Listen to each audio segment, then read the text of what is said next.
everybody. Welcome to Old School, a podcast from the Old Davie School Historical Museum. I'm Kim, the Education Director here, and Happy New Year! We took a little break over the holidays and hope you all had a safe and wonderful season, and 2020 is finally over. But 2021 is already full of history, so it looks like we just gotta be ready for it, I guess. But a new year means resolutions, and mine pretty much every year is just to write more. I love to write and put together my research for this podcast. I love being creative and really just put whatever meandering thoughts I can get down on paper. So I thought we would kick off the first podcast of the year with a story about an important writer in Davie's history, Victoria Wagner, the author of the History of Davie and Its Dilemma.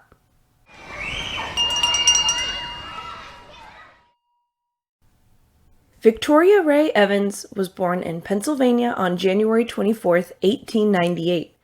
She graduated with her master's from Columbia University and studied further at Oxford and Cambridge. In 1922, she married Walter Urban Wagner, and they were married until his passing in 1984 after 62 years of marriage, and that's amazing. She joined the faculty of the Ethical Culture Schools in New York City in 1929. And eventually served as the director for 13 years, from 1954 to 1968. After retirement, she moved to Florida with her husband, who wanted a quiet rural lifestyle, and they arrived in Davie. Quoting her biography from her book, she says, "We soon discovered it had a unique and fascinating history. I could find no written record of this brave and energetic group of pioneers. Their story would be lost." She had experience writing for the education field, and even edited a magazine called Teaching and Learning, but she registered for a creative writing workshop at Nova University through the Institute for Lifelong Awareness, which is the Lifelong Learning Institute today. She wrote articles for the class on local subjects in the history, and she said, "My classmates were enthusiastic and asked for more. This book is the result." She interviewed her neighbors and other residents, and even published a request in the newspaper in 1978 that read, "Local libraries and historical archives have been searched, but material pertaining to Davie is sparse, and the history inadequately covered. Feeling that the best sources for this information are the people who have and are now living in the area, Wagner is asking local residents to share information and photographs with her, so historical facts may be recorded." She included her address and her phone number so people could contact her. In 1978, I think she was here at what was the prime time. Many of the folks around were here at the very beginning, and they were still able to recall what it was like in 1910, 1918, those fascinating earliest years. She said, "Many thrilling interviews followed with early settlers and their families, who I might otherwise have never met. But the interviews were barely recorded when it became evident that another change was taking place. The cattle were being taken to Alabama and to the Lake Okeechobee area, but the horses remained for the pleasure of citizens of Davie and guests from outside the town. The rodeo arena is now becoming a center of attention, and Davie is known as horse country. With such energy and initiative, a new chapter may be in the writing." In 1982, she published The History of Davie and Its Dilemma, a collected history of the small town of Davie, and really the only written, compiled history of the town that we have to date. Her book would become an asset to the Historical Society as they formed the Davie School Foundation a few years later. What I think is interesting is the dilemma part. What is the dilemma? So here's a quote for the epilogue of her book. "As Davie grows, it seeks its own unique identity. Is it a farming community producing beans, broccoli, and roses? Is it a citrus center providing the North with its winter fruit? Or shall its wide fields nourish cattle and its warm climate promote the growth of thoroughbred horses? Shall it be a horticultural center producing the sod and shrubbery for plantings around the great buildings along the ocean front? Looking toward the future, but with a certain nostalgia for the past, shall it be a western town with rodeos and spirited action? Gazing still farther ahead, shall it become an educational center of such brilliance and originality it will outshine all previous activities? The citizens of the town have not quite made up their minds, though giving the subject very serious thought. And even though it was 1982, I think this is still a question for Davie. It's an ongoing dilemma, with our identity as cowboy town to some, a university town to thousands of students. How can we still maintain a link to that agricultural community in the Everglades from the past? So it seems to me that the citizens of the town have still not quite made up their minds, even in 2021. And that's what makes Davie so fascinating to me. It can be so many different things to so many different people if there's a balance. And Davie is very unique in that way. Here's a short interview with Victoria Wagner from the 1991 Orange Blossom Festival.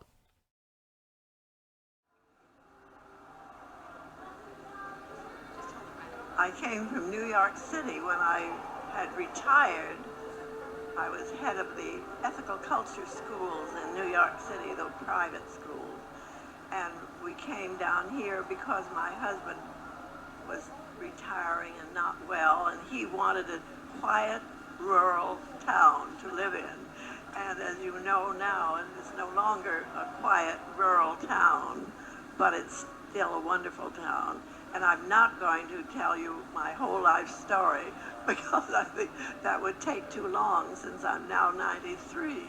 But I do want to tell you that the reason I wrote the book was because I thought the stories about the pioneers here were so interesting that the children of the future generations ought to know about it. And so I'm delighted that they are here, that you're having this kind of a meeting. And I'm just going to tell you one story, and that's all because it's so late. The people here in Davie, the pioneers, told me that when they had storms and hurricanes, floods, and all their crops were ruined, they had no seed to replant. There was one man who helped them out without collateral, and that man was Mr. I.T. Parker, who was head of the Dania Bank. So I went down to see him, and I told him that the people of Davie appreciated his help when they were in trouble. And he said to me, "Mrs. Wagner, I want to tell you that we had no one to depend upon except each other and God, and so we had to help each other.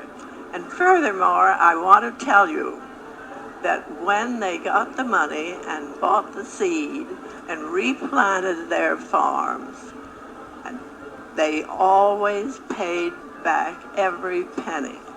And I think it's wonderful in this day and age to know that there are bankers who will loan you money without collateral and people who will pay every cent. And I think the integrity of the early people here is something that we would want our children to know about. And so I'll see you next year. Don't run away quite that quickly. I'm not going to let you off the hook that easily. We're not going to make this long. We're not going to make it long, but I do want to know just a couple of things. You were a student at Nova University when you began to research for the book. Is that correct, Victoria? No.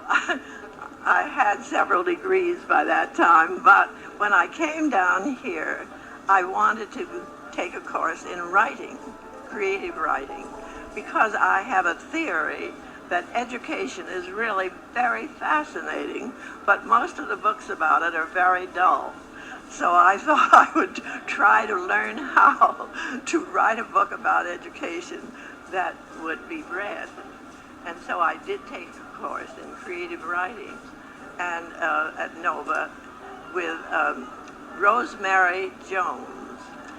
She at that time was at Nova. She's no longer there. She still has a writing class, but it's independent.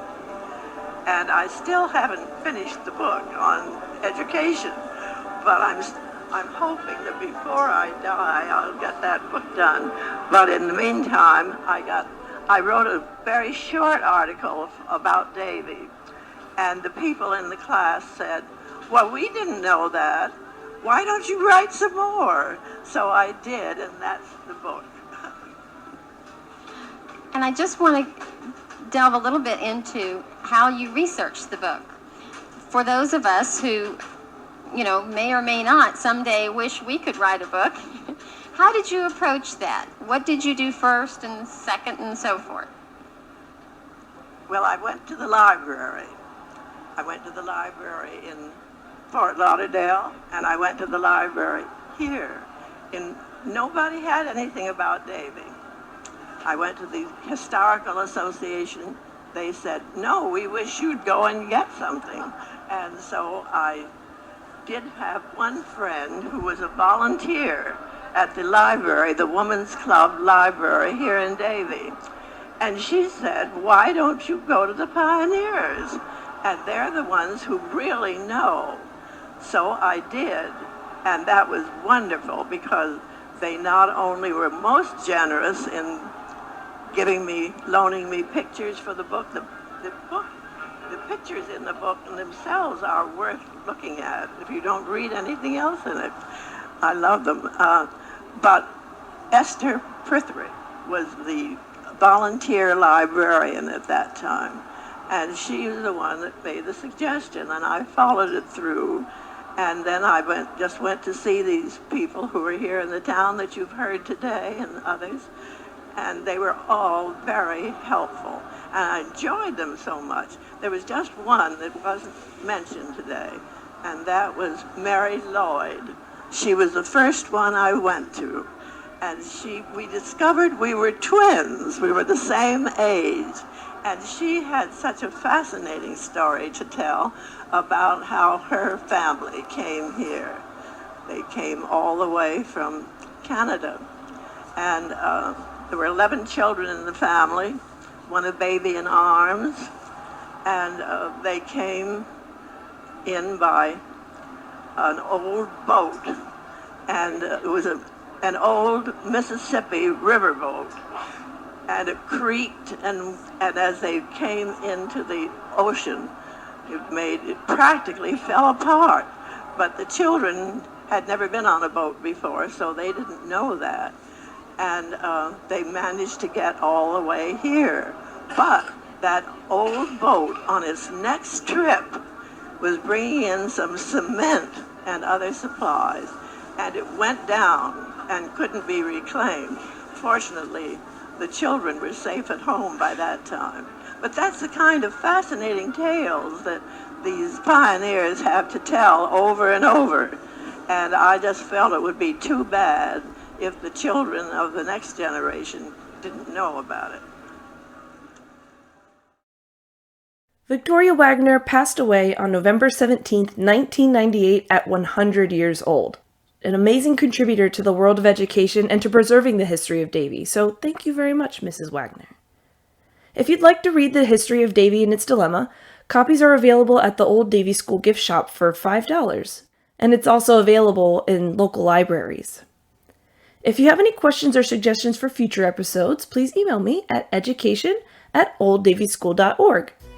Thank you so much for listening, and until next time, take care of each other.